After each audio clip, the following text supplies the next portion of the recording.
Setelah saya jadi kiai dan penelitian, saya itu berkali-kali didatangi dokter, tentara, juga polisi. Mereka sering bilang gini, Gus, saya ini dokter negeri. Saya ke NTT, ke Papua, karena saya muslim, berkebutuhan Islam, maka dibikinkan musola, dibikinkan masjid.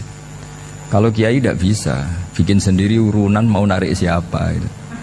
Mau narik tarikan di jalan yang mau nyumbang siapa. Tapi kalau kebutuhan negara, karena tugas negara, ya difasilitasi negara dan tidak dianggap misionaris karena negara.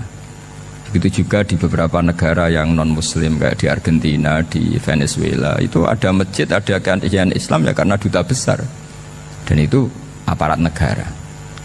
Disinilah kearifan para ulama berkoalisi dengan umarok dengan makna yang positif bahwa agama ini harus ditopang umarok, sistem negara. Tentu di situ ada tentara, ada polisi, ada macam-macam. Kita sebagai kiai juga nggak berdaya di depan para bandar narkoba apa-apa kalau nggak ada BNN. Kita mau apa dengan korupsi kalau tidak ada KPK. Sehingga kearifan para guru-guru kita, mulai Mbah Maimun, bapak saya sendiri, NU, Muhammadiyah, semua ormas-ormas Islam itu pasti maulah kerjasama. Karena kita siapa ya? Kalau tidak kerjasama. Dan di antara pesan Rasulullah SAW adalah yaduwahi ma'al jamaah. Jadi apa ya, kebersamaan itu sudah berkah. Fa inna yadawahi ma'al jamaah. Jadi berkah. Lalu kenapa saya kalau ngaji bawa kitab? Ini agak sebetulnya itu lazim. Lazim itu suatu yang harus. Tapi karena kelamaan mubalek itu tidak pakai kitab. Seakan-akan bawa kitab itu yang aneh. Sebenarnya aneh mereka. Karena begini logika simpelnya ya. Umat Nabi ini berhak dapat apa coba? Berhak dapat warisan yang paling luhur, paling hebat, paling jernih. Apa itu Quran dan hadis? Pertanyaannya, siapa yang paling punya hak otoritatif untuk menerangkan Quran hadis? Ulama. Ulama yang mana ya? Yang kapabel, yang sudah diakui dunia kayak Imam Ghazali, Imam Bukhari, Imam Syafi'i. Artinya kalau kita tidak pakai materi itu ulama mendapat pikiran kita, bukan mendapat pikiran mereka. Saya ulang lagi, kalau kita tidak pakai materi yang otentik, yang orisinil, umat ini mendapat pikiran kita, bukan pikiran mereka. Maka saya berusaha supaya teman-teman atau semua umat Islam dapat pikiran-pikirannya Imam Ghazali, pikiran-pikiran Imam Bukhari, pikiran-pikiran Abul Qasim Al-Junaidi, kejernian-kejernian Abu Yazid Al-Bustami. Kejernihan itu diantaranya adalah misalnya makalah yang menurut saya itu makalah yang super. Jadi untuk ngadepi krisis karena COVID atau karena apalah. Itu lama dulu sederhana sekali. Beliau-beliau punya rumus yang mungkin jarang didengungkan orang, tapi saya akan kampanye rumus ini. Al-istighna, hakikatul istighna, itu adalah al-istighna anis syai' labihi. Jadi pemenuhan kebutuhan yang sebenarnya adalah kita berusaha menghindari sebanyak mungkin kebutuhan yang sekunder, yang enggak penting. Bukan memenuhi semua yang kita inginkan. Jadi misalnya begini ya, kalau kita lapar, itu keinginan kita itu makan enak apa asal makan? Tentu jawabannya asal makan yang sehat. Tapi kalau nuruti nafsu kita, makannya yang enak, teman makan ya enak. Terus di warung yang favorit. Ini kan satu kebodohan. Kenapa untuk makan saja butuh definisi sekian banyak? Yang kita harus kecewa, warung favoritnya bisa sudah tutup. Atau kita ke sana harus macet. Ribet. Yang benar-benar arif dan bijaksana itu adalah al-istighna anisya. Sesuatu yang tidak mendesak itu jangan jadikan kebutuhan. Sehingga kalau kita puasa misalnya, semua makanan itu enak karena kita sangat lapar. Sehingga Abul Qasim Al-Junaidi ketika ditanya, ma'idamu to'am, lauk makanan itu apa? Jawabannya lucu, alju, lapar. Kalau kamu lapar ya semuanya enak. Ini sudah mulai hilang. Kita bilang makan enak itu ya sate, ya gulai, ya pizza yang kita senang. Akhirnya apa? Untuk nikmati nikmatnya Allah itu kita jadi ribet. Apalagi yang orang-orang fasik harus ditemani perempuan yang tidak halal misalnya, atau harus ada ajudan, ribet. Nah pertanyaannya, orang yang ribet sama yang nggak ribet itu pinter mana? Pinter yang nggak ribet. Nah ini kearifan-kearifan yang mulai hilang. Lalu siapa yang bisa mewarisi itu? Ya ulama. Jadi ulama itu cara berpikir sebenarnya simple. Makanya mereka sering kalau tahajud itu. Di antara makalah Sayyidina Ali paling terkenal dan yang menjadikan beliau punya derajat yang luar biasa itu adalah kafani izzan antakuna li robban wa kafani fakhran an akuna laka abdan. Ya Allah, saya ini sudah begitu mulia, begitu terhormat dan sangat-sangat terhormat karena yang menjadi Tuhan itu Engkau. Jadi rumus pertama itu karena menjadi Tuhan itu Engkau. Hanya Tuhan yang abadi, Tuhan yang pertama, hanya Tuhan yang al-awwal. Coba ya Allah, kalau saya ini punya Tuhan Fir'aun, punya Tuhan mati jadi tontonan lagi, itu kerennya di mana coba? Andaikan kita punya Tuhan Fir'aun, atau punya Tuhan yang asal-usulnya manusia, apapun hebatnya manusia itu, kita punya Tuhan manusia itu. Tuhan yang lapar, yang kalau nggak makan mungkin pingsan, mungkin bisa kena COVID, nanti Tuhannya diisolasi, kayak apa? Makanya ketika Tuhan Allah menyindir ketuhanan selain Allah itu, Allah hanya menyindir dengan kalimat sederhana, karena yakulanit to'am, yang kamu tuhankan itu masih makan. Hanya kalau nggak makan ya lemes. Jadi lama-lama ada orang gini, alhamdulillah tadi Tuhan mampir ke saya, kelihatannya lapar, setelah tak kasih makan sehat lagi. Susah nggak punya Tuhan yang seperti itu. Beda dengan Tuhan kita. Tuhan yang nggak butuh makan, nggak butuh minum, al-qayyum, zat yang berdiri sendiri tanpa butuh yang lain, al-awwal. Sebelum ada langit bumi sudah ada Tuhan kita yaitu Allah. Bandingkan dengan Tuhan-Tuhan yang dipertuhan yang lain, yang adanya setelah bumi, misalnya Fir'aun dan sebagainya. Sehingga Sayyidina Ali pertama jadi kebanggaan apa? Kafani izzan antakuna li robban. Saya ini keren betul karena punya Tuhan yaitu Engkau. Tuhan yang lahul asma'ul husna, Tuhan yang semuanya punya kebaikan, punya keabadian, punya keagungan. Terus wa kafani fakhron an akuna laka abdan, dan saya bangga sekali karena saya menjadi hambamu. Kalau saya jadi hambanya Pak Rektor ribet kan? Sudah tak hormati ternyata nanti tidak rektor. Ya kan ribet kan? Terus pokoknya ribet. Jadi budaknya manusia itu ribet. Makanya ada seorang wali datang ke temannya yang jadi presiden atau jadi raja.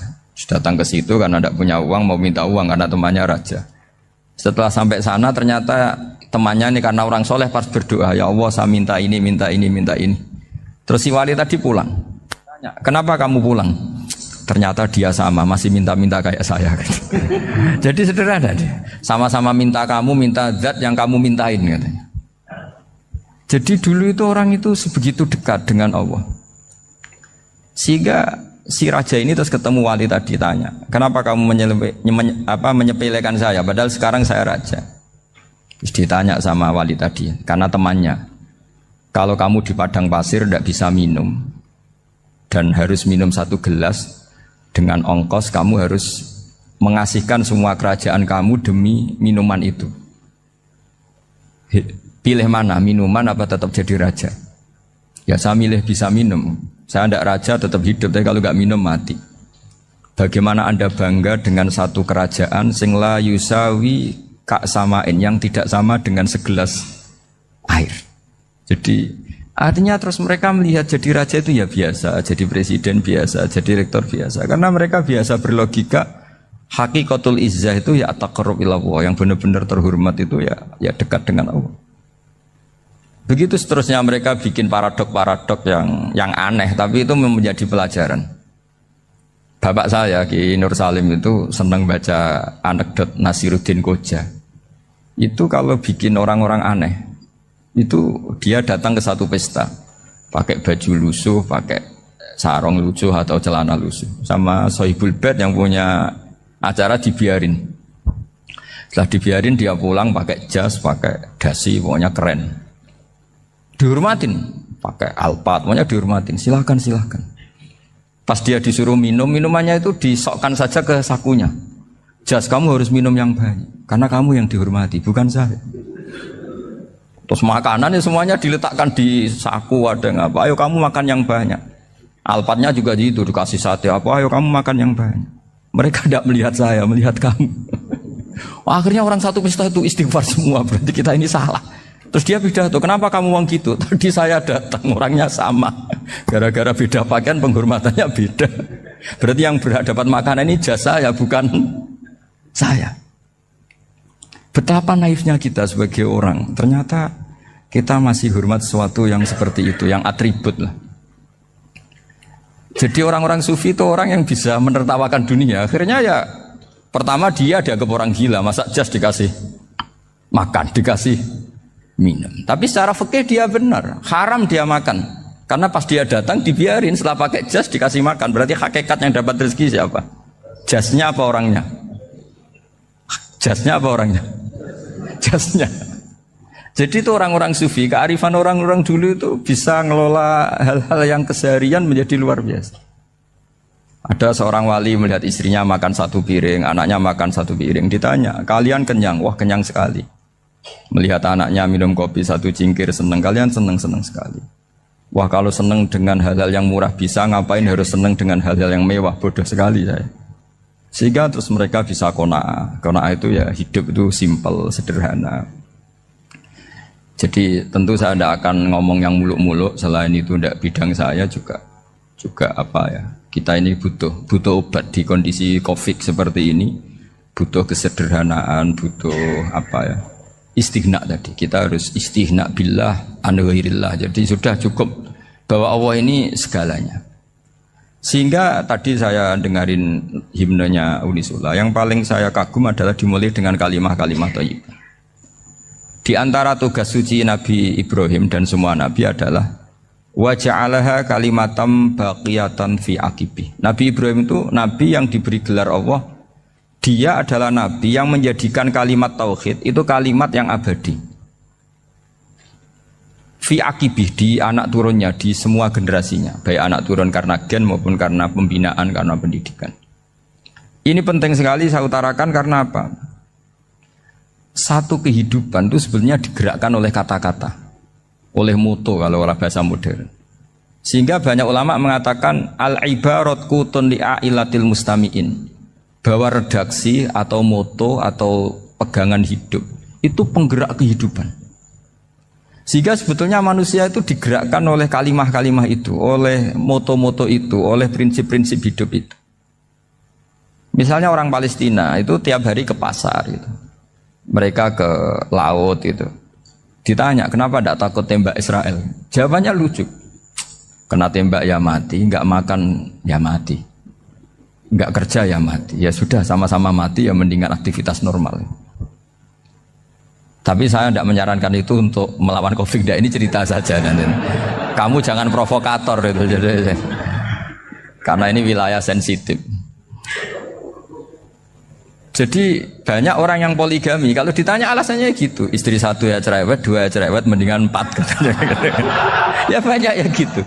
Tapi ada yang kebalikan, istri satu cerewet saja hampir jantungan, apalagi 4, tinggal matinya kan gitu. Itu semua yang menggerakkan itu kalimat. Kalimat itu satu pegangan. Banyak orang loh yang nggak ingin jadi rektor tuh banyak loh Pak Bejo. Jangan kira semua dosen ingin jadi rektor. Melihat rektor sibuk rapat mempertahankan reputasi Unisula, terus sering pegang kepala, ngapain repot-repot? Jadi tukang sapu aja dapat gaji, ngopi, rokokan, selesai. Bodoh amat jadi rektor, mikir orang banyak. Banyak loh orang yang ingin jadi presiden tuh banyak. Karena ngopi nyaman, gak ada yang ganggu. Mau tidur sampai jam 9 siang juga gak ada yang ganggu.